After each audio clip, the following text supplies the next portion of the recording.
Olá, bem-vindo a Conversas Cristãs, um tempo de comentário das notícias do ponto de vista cristão e bíblico, ou seja, nós procuramos olhar para elas com a Bíblia na mão, procurar entendê-las dessa perspectiva e também tirar alguma forma de responder. Mais uma vez, notícias que dizem respeito à nossa justiça. O ex-presidente executivo do Banco Privado Português, João Rendeiro, depois de ter sido julgado, de ter tido acesso a vários recursos, depois da sua condenação ter transitado em julgado, quando, segundo a lei, ele devia então cumprir aquilo que foi estipulado, ou seja, cumprir os anos de prisão a que foi condenado, afinal não está no país, fugiu do país e está em parte incerta, provavelmente numa região do mundo onde não há acordos de extradição com Portugal. E fica, mais uma vez, para a pessoa comum, não é o cidadão comum, aquele risinho irónico e sarcástico que diz, claro, isto foi tudo combinado, porque evidentemente que é tudo muito estranho. Quando há desejo e vontade, parece que a justiça funciona muito rapidamente, não é? Quando alguns destes processos que nós ouvimos falar constantemente na praça pública, contra, por exemplo, Ricardo Salgado, José Sócrates, continuam durante anos e anos e anos e anos, nós vimos muito rapidamente o processo contra o juiz negacionista ser passado rápido, foi condenado, foi expulso da magistratura. E não estamos aqui a defendê-lo nem a atacá-lo, estamos a dizer que parece que a justiça não tem a mesma postura com toda a gente. E no que diz respeito a estas pessoas com poder e com dinheiro, parece que a coisa ainda fica mais complicada.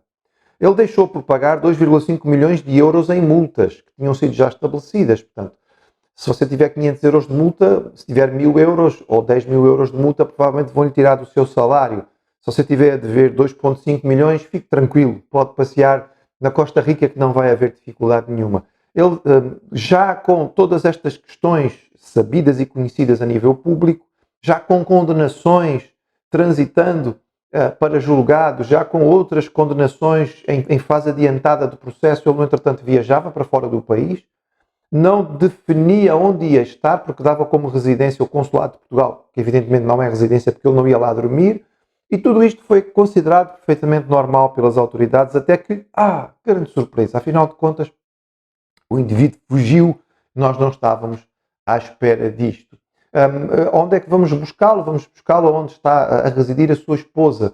Ora, ela mora num condomínio de luxo em Cascais. Curiosamente, a casa onde ela mora, que custou mais de 1 milhão de euros, foi paga a pronto, foi comprada a pronto, não é? O pagamento foi feito imediatamente, não por ela nem pelo marido, mas pelo motorista do Sr. João Rendeiro.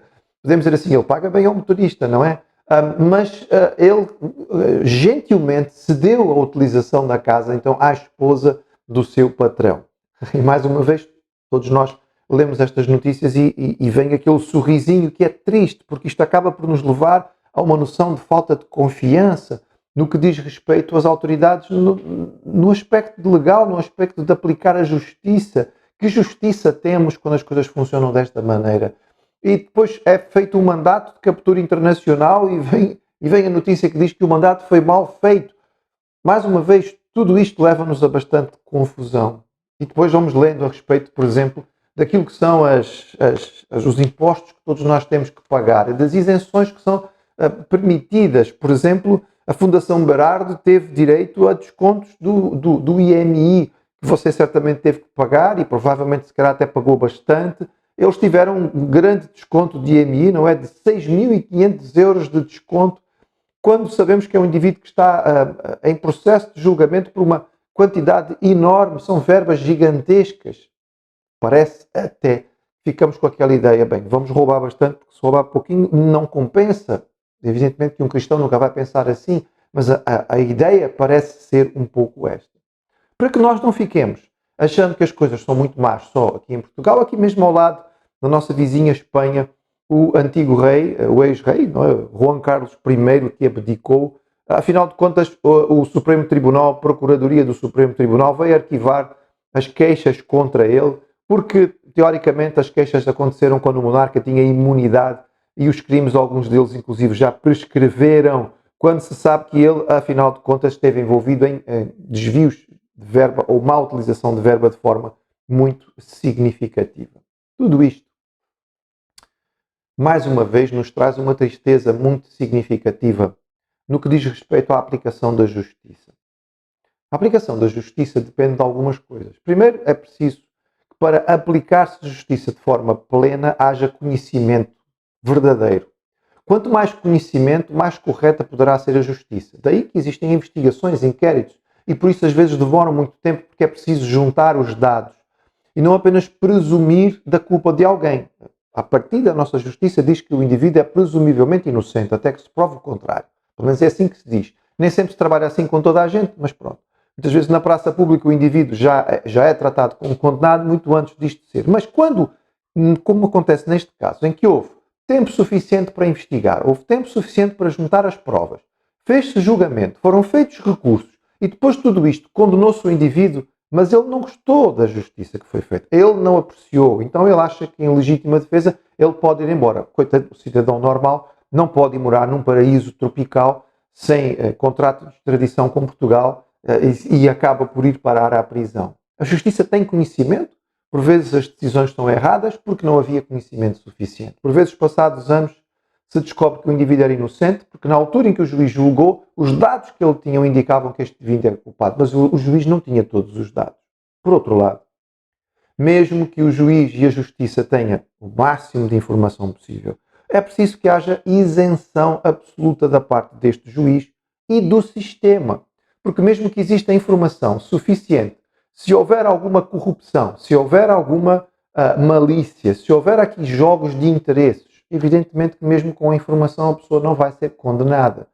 E aqui entra toda a forma de estar do meio jurídico com o palavreado próprio que é usado e que muitas vezes nós até temos dificuldade em entender, perguntando se aquilo é mesmo português ou não, mas tudo isto conta. E diante destes dados, o cristão bíblico reconhece e afirma: é por isso que só Deus julga de forma verdadeiramente justa. Porque Deus é o único que tem conhecimento absoluto. Ele não somente sabe absolutamente tudo aquilo que acontece, mas ele não somente sabe o que aconteceu, mas ele sabe o que é dentro do coração e da mente das pessoas que o fizeram. O que um juiz nunca vai saber, por mais que haja avaliações psicológicas. Deus conhece as intenções do nosso coração e nos julga também de acordo com isto.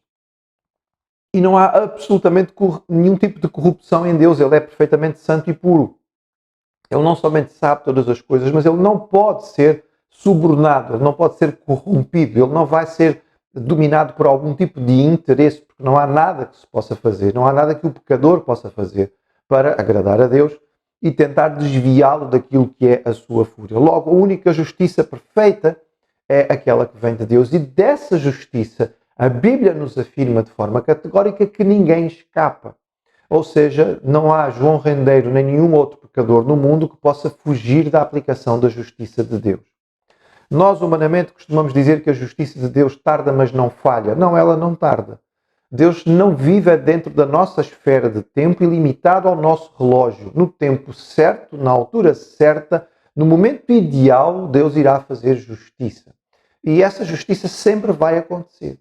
A única forma que nós temos de escapar da condenação, porque reconheçamos diante de um Deus que sabe todas as coisas, que sabe todos os nossos atos e que conhece todos os nossos pensamentos e sentimentos, estamos perdidos, condenados. A única forma que existe de escaparmos desta condenação não é tentando nos justificar ou simplesmente tentando que Deus olhe para o lado. É reconhecer o nosso pecado.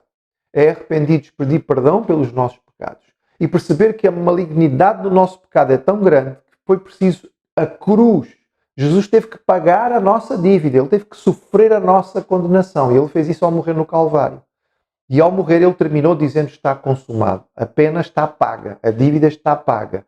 Aquilo que a justiça exigia deste indivíduo foi feita. Você quer ficar livre diante da justiça de Deus? Aceite o sacrifício de Jesus. Ore e reconheça que ele é o único que o pode salvar. Peça a Deus que os seus pecados sejam perdoados. Rogue por receber aquilo que foi a obra de Jesus na cruz por si, e você vai ser considerado justo aos olhos de Deus. É bom demais? É extraordinário. Chama-se Boa Nova, Evangelho. É a única maneira de nós sermos salvos e chegarmos a Deus.